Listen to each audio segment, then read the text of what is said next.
Mr. Eggplant presents. Hey guys, Tyler here, bringing you a Marksman Hunter 7.1.5 kind of update video for the latest patch.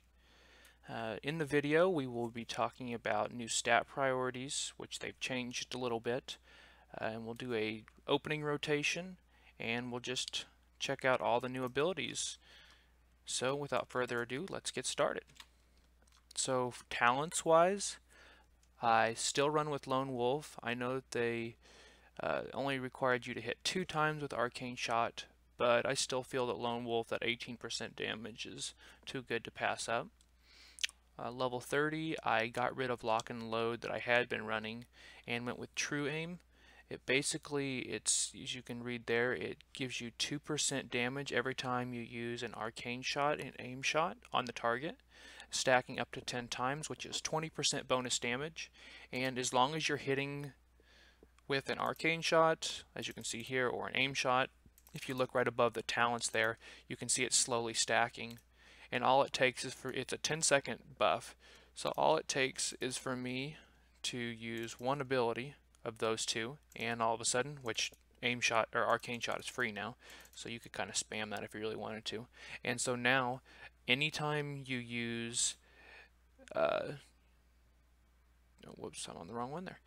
Is anytime you use an Arcane Shot or Aim Shot, it will increase your damage by 20% for those two shots. So that's really cool.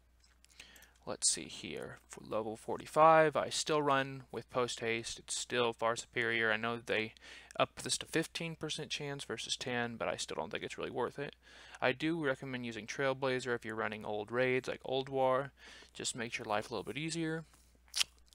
Level 60, still go with Patient Sniper. They did change it a little bit.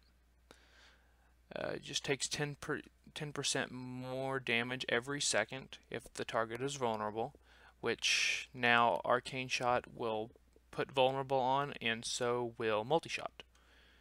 So it's pretty easy to kind of control that now. And if you can hit, for example, so it's 10% every second. So on the 6th second, the last second, you're going to do 60% more damage with especially your Aim Shot, and that's really good. And plus, I forgot to mention, the Aim Shot now does 100% increased damage against targets you have not done damage yet to. So that's definitely something to keep in mind. Level 75, I still run with Binding Shot, far superior in almost anything you would run into. Level 90, I run with Murder of Crows since they severely nerfed Barrage. Let's just put it this way. So if you run with Barrage and there is one target, you will never use that ability because it is trash now. If there is several enemies, such as like on Helia, for example, or Il'gynoth, that sort of thing, you definitely want to still use Barrage. It just will be significantly less damage. Volley is actually something you could use as well if everything is stacked up. If you take Volley, you want to make sure and toggle it on before the fight starts. You don't have to worry about it ever again. That's just the one downfall of this one is that you do have to use, or they all have to be stacked together. So for that reason, I'm going to take Murder of Crows for the most part. And definitely if you do take Murder of Crows, you want to put it on your target that is below 20%, so you want to make sure and have it up for that to happen. And then level 100, as you can see, I'm no longer using Sidewinders. They nerfed it a little bit, especially with the focus generated. And I'm going with Trick Shot now. It's really nice because your Aim Shots now ricochet and all vulnerable targets, which you control the vulnerable targets now. So let's say there is 1, 2, 3, 4, 5 enemies here, and I want to go ahead and multi-shot. That's fine, and especially if I can get it to mark them as vulnerable, then all I have to do is do one Aim Shot in the middle one, and that Aim Shot will hit all of them. I think it's only 30% damage. abnormal damage, but that's still that's nice, and that's something that you had to really change your rotation on.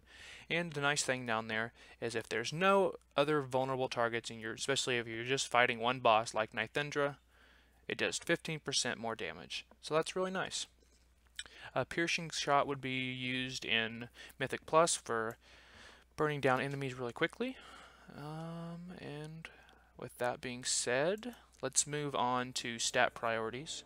I will make sure and put that in the description below, along with my opening rotation, which I need to say that I did a lot of theory crafting myself, checking out the different patch notes, especially last night, because they'd actually changed a bunch of the patch notes prior, what was on compared to what was on the PTR.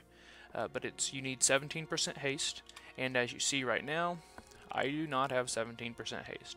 So this rotation is not optimized for me yet. I will probably shortly after making this video, I will go and make sure I find an item to get 17% haste. Any more, and it's not needed, at least for right now. But it would go up to 17% haste. Then they want you to have agility, then mastery, then critical strike, then any other haste that's above 17%, and then versatility. So for the first time really this expansion, we do have a haste cap, or not a cap, but a haste plateau that we need to meet to make sure things work smoothly. And as you can see, I have an 877 item level. I had the two legendaries I have are War Belt of the Sentinel Army and Zephram's Hunger. I can never say that right. All my other items are pretty standard, nothing special. My two trinkets are Arcane Crystal and Relaxing Ruby. Those are kind of nice. Weapon is a 901, and it is rank 45, so I'm doing 10% more damage. So it's just really nice. Hopefully here in the next couple of weeks I will have my weapon done. I know I have a level 30 some beast mastery weapon and a 20 some survival, although it would never use survival. Okay, and without further ado, let's get on with the opener here. So you want to make sure you have your food buff, which I use Fish Brawl Special and Delicacy like most hunters, just depends on the fight. My pre-pot is Prolonged Power because they're significantly cheaper than the other ones, because I am a Deadly Grace, there we go, because I'm an alchemist. And let's see, anything else? I will go ahead and let you know what the rotation is, then I will put it in the description below. So it is pre-pot, Crows, Windburst, and that's where I kind of differed from Icy Veins. I didn't have those in that order. I changed it up here to reflect that. Pre-pot, Crows, Windburst, Trueshot. Then you're going to Arcane Shot, and this is where your haste comes into play. You have 3 aim shots, Arcane Shot to max focus, then you Mark Shot, which is something that I'm going to have to get used to, because Mark Shot doesn't do any more damage based on your vulnerables like it used to.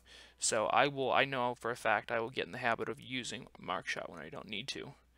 Then you Arcane Shot, then you Aim Shot 3 times, and then that should put you with about 3 or 4 seconds left in your Trueshot buff. And from there you want to go back up and get as many Arcane Shots and then Aim Shots in as possible in that window. Okay, so let's get started here. And yes, I'm clicker, but for this video I don't think it matters that much. So I'm going to pre-pot, I'm going to Crows, I'm going to Windburst, going to Trueshot, going to Aim Shot, 1, 2, 3, then I'm going to Aim Shot to max focus, then I'm going to Mark Shot, then I'm going to Arcane Shot, and then Aim Shot. As you can see, I'm behind, where I'm going to miss a full Aim Shot because I do not have the correct amount of haste. I have to hit those, they're shiny. So that is something that I need to work around. That's just, like I said, it's something that you need. 17% haste. I think prior to that they actually wanted at least 20%. So I'm kind of glad that they kind of scaled that back a bit. So with that being said, I do have a promise to my raid leader. Oh, I have to wait for 10 seconds for that to be on cooldown. During raid last night, I was telling the whole guild about the changes to Barrage where you no longer have to have a target. So I figured he wanted to see video evidence that you don't need it and you can just spray and kill the world. So there we go. That is great. You just shoot whatever you want. That's the one nice thing about that is, now that I don't have Sidewinders and I don't have Barrage, Mythic Plus is going to be so much easier. We did a couple of 9s and 10s last night, and I tend to pull way too much stuff, and don't even mean to. So, who knows what's going on there. But if you did enjoy the video, please make sure and leave me a like below. Leave me a comment, let me know what you think of Marksman Hunter so far, or Hunters, or heck, even the game in general. Like I said, be sure to like the video, that way you can come back to it later if you need to look at some things. But I do appreciate you watching, and until my next video, I'll see you later.